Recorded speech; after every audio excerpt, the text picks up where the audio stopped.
इसकी ये बात मुझे अच्छी लगी। ये मेरे माँ बाप की इज्जत करता था और जो भी काम था वो करता था हमारे घर का। नहीं सही।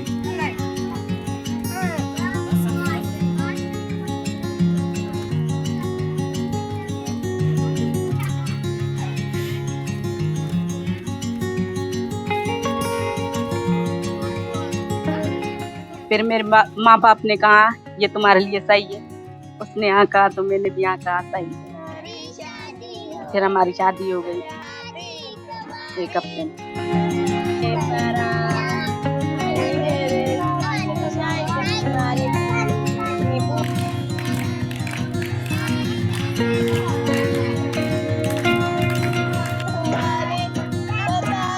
हमने ये आज से नहीं, ये कई सालों से रस्म चलती हुई आ रही है कि जब भी किसी के घर रिश्ता भेजते हैं तो उसके घर 3 महीना रहना पड़ता है।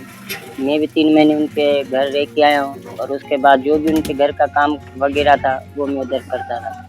जैसे पानी भरना हो गया, लकड़ियाँ लेके आना होता था या सब्जी वगैरह ये वो। फिर 3 महीने में वो भी मुझे समझ गए, मैं भी उन्हें समझ गया। फिर उस हिसाब से पिछले हफ्ते में मेरी शादी हुई है। तो अल्हम्दुलिल्लाह ये बड़ा अच्छा मना मुझे भी लग रहा है और मेरी दीदी को भी। तो जो भी हमारी भी औलाद होगी तो उसके साथ भी यही रस्म मना चलती आएगी और इंशाल्लाह चलती रहेगी।